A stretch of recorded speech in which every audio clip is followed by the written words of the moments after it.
जय श्री कल्याण दोस्तों। स्वागत करता हूं आपका अम्बे कल्याण चैनल पर। कैसे हैं आप सब लोग?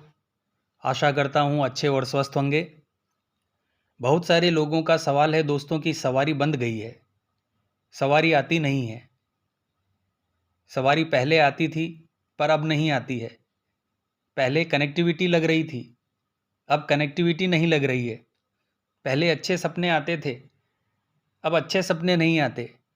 पहले घर में सारे काम होते थे, सब लोग खुश रहते थे, अब वैसा बिल्कुल भी नहीं है। अब सब कुछ माहौल बदल गया है। क्या गलती हमसे हो गई है? क्या हमारे से गलती हुई है या किसी और ने हमारे साथ कुछ गलत कर दिया है या शक्तियों को बांध दिया गया है? तो दोस्तों, इन्हीं सब टॉपिक पर आज की वीडियो में हम चर्चा करेंगे।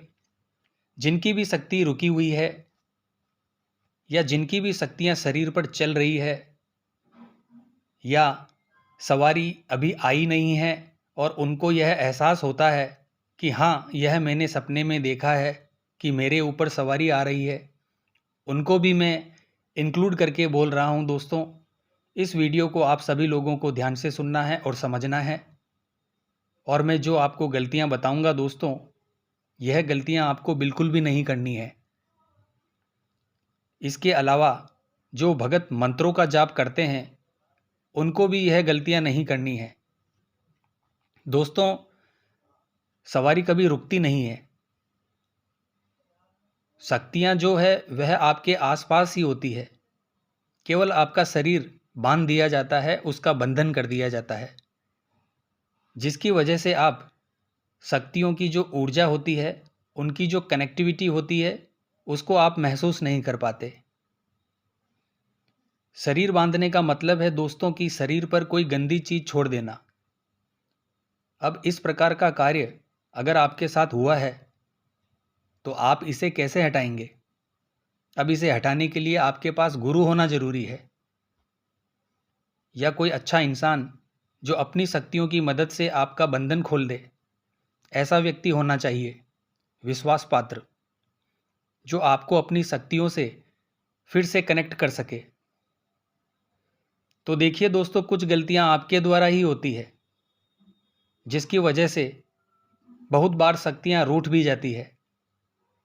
पहली मिस्टेक है दोस्तों, जैसे ही सवारी आने लगती है तो आप लोग किसी भी चीज को मन में नहीं रखते हैं, लोगों को बताना शुरू कर देते हैं।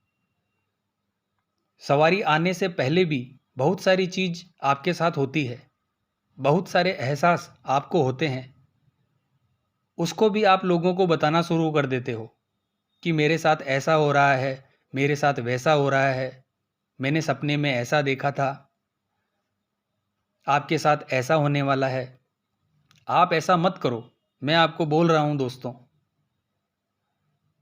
जब तक आप पूरी तरीके से सहमत नहीं हो अपनी शक्तियों से, पूरी तरीके से आप स्वयं सेटिस्फाई नहीं हो जाते,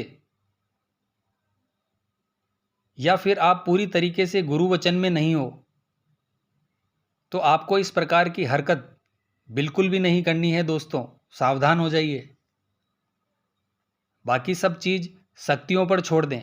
जो करना होगा वह शक्तियां स्वयं ही करवा लेगी। वह खुद ही डिसाइड करती है कि आगे क्या करना है और क्या नहीं करना है। आप तो सिर्फ एक माध्यम है दोस्तों। आप और हम केवल एक माध्यम हैं कि हमारे माध्यम के द्वारा वह शक्तियां लोगों का जन कल्याण करती है और लोगों का कल्याण करने के लिए आती है। तो यह जो सारी चीज होती है दोस्तों, यह एक गुरु के अंडर में रहकर की जाती है।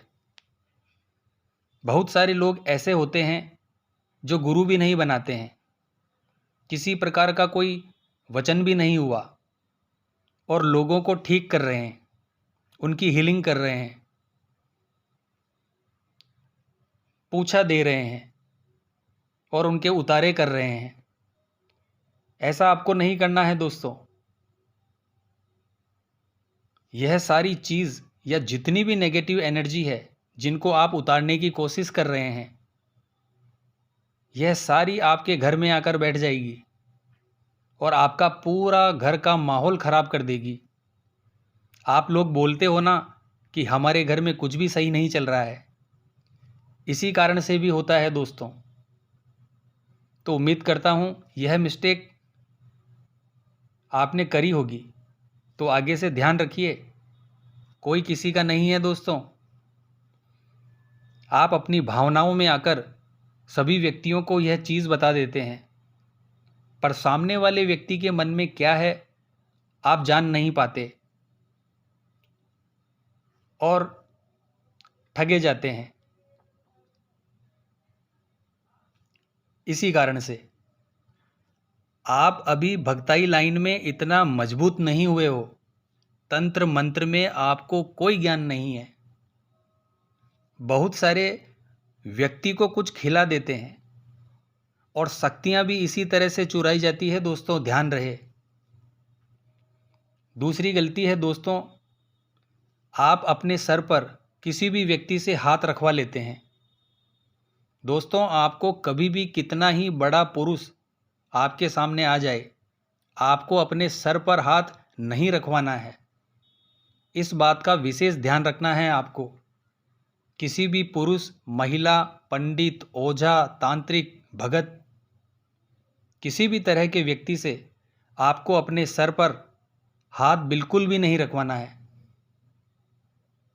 क्योंकि कोई भी ओझा, तांत्रिक या जो इस चीज़ में समझता है, वह आपको मिल गया तो वह समझ जाएगा कि आपके ऊपर पॉजिटिव शक्तियां हैं और वह आपके सर पर हाथ रखकर उन्हें उतार भी सकता है दोस्तों, चुरा भी सकता है। इसी प्रकार से शक्तियां चुराई भी जाती है। अगर इस प्रकार की मिस्टेक आपसे हुई है तो आपकी शक्तियां छीन ली गई है दोस्तों, आपके शरीर का बंधन कर दिया गया है।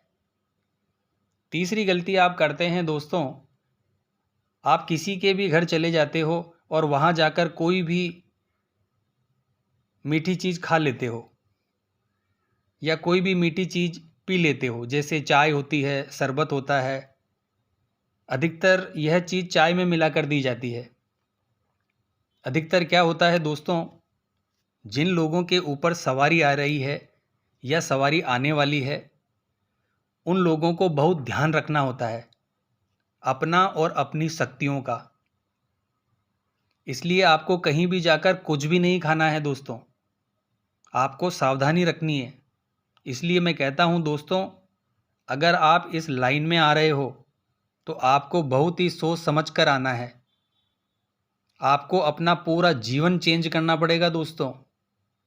यहाँ तक कि आपका एक ऐसा समय भी आ जाता है जब आप अपने रिश्तेदारों के यहाँ भी खा पी नहीं सकते हैं। उसमें से ही अगर कोई व्यक्ति आपका दुश्मन निकला तो तब आप क्या करेंगे? इसीलिए आपकी शक्तियाँ बंध जाती है, सवारी आना बंद हो जाती है। दोस्तों, अगली गलती है, आप बहुत ही ज़्यादा लोगों के बीच में रहते हो, बहुत ही ज़्यादा बाहरी दुनिया में रहते हो। लोग आपको देखते हैं, आपके बारे में सोचते हैं, आपके बारे में पता करते हैं। वहाँ से भी शक्तियाँ बांध ली जाती है।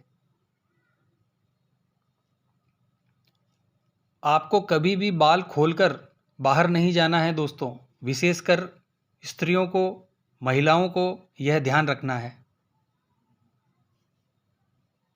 तो इस प्रकार से आपको नेगेटिव चीज़ों से बच के रहना है दोस्तों। और एक चीज़ की और सावधानी आपको रखनी है दोस्तों, आपको अपनी पर्सनल चीज़ें किसी भी व्यक्ति को नहीं देनी है, जैसे आपकी ज्वेलरी, कपड़े या कोई भी ऐसी चीज़ जिसका संबंध आपके शरीर से रहा हो, वह चीज़ आपको किसी भी व्यक्ति को नहीं देनी है। ध्यान रखें, उसमें आपकी ऊर्जा होती है और अगला व्यक्ति इन्हीं चीज़ों के माध्यम से आपकी ऊर्जा को बांध सकता है, आपके शरीर का बंधन कर सकता है। आपको अपनी पर्सनल चीज़ किसी को भी नहीं देनी है दोस्तों, चाहे वह आपका रिश्तेदार या आपके परिवार का ही कोई सदस्य क्यों ना हो। दोस्तों, जिन पर शक्तियाँ चलती है या सवारी आती है, उनको तो अपने एक बाल का टुकड़ा भी किसी व्यक्ति को नहीं देना है, दूसरी चीज़ों की तो क्या बात करूं। अगर यह सारी चीज़ या सारी गलतियां आपने की है और आपका शरीर बंध गया है या सवारी बंध गई है, तो आपको फिर इसका इलाज करवाना पड़ेगा किसी अच्छे भगत से, या फिर आप हमसे भी इस बारे में चर्चा कर सकते हैं। उसमें कोई दिक्कत वाली बात नहीं है दोस्तों। आपको अगर किसी व्यक्ति के पास चेकिंग कराने के लिए जाना है तो आप पहले से श्योर हो जाओ कि वह व्यक्ति बिल्कुल सही होना चाहिए, तभी आपको उसके पास जाना है दोस्तों। पता चला आप एक समस्या का समाधान करने जा रहे हो और वहाँ से दूसरी समस्या आ गई। आजकल एक चीज़ ज़्यादा देखने में आ रही है दोस्तों, बहुत सारे व्यक्ति कोई भी चीज़ लेकर अपना उतारा करते हैं और कहीं भी रख कर आ जाते हैं। पता नहीं लोग कहाँ से ये सब चीज़ें देख रहे हैं। आपको अपने मन से कोई भी चीज़ नहीं करनी है दोस्तों। बहुत सारे व्यक्ति अपनी पावर बढ़ाने के लिए, अपनी ऊर्जा, अपनी एनर्जी को बढ़ाने के लिए आपकी एनर्जी को चुराते हैं दोस्तों, और इसके लिए वह किसी भी हद तक जा सकते हैं। इसीलिए आपको इन सभी चीज़ों से सावधान रहना है और बिल्कुल सचेत रहकर कार्य करना है। और अगर आपको किसी प्रकार की समस्या है तो आप हमसे व्हाट्सएप के माध्यम से पूछ सकते हैं। हमें कोई परेशानी नहीं है आपसे बात करने में। तो दोस्तों, आशा करता हूँ यह जानकारी आपको बहुत पसंद आई होगी। तो कमेंट बॉक्स में जय माँ भवानी लिखकर ज़रूर शेयर करें। जय माँ अम्बे, जय श्री कल्याण।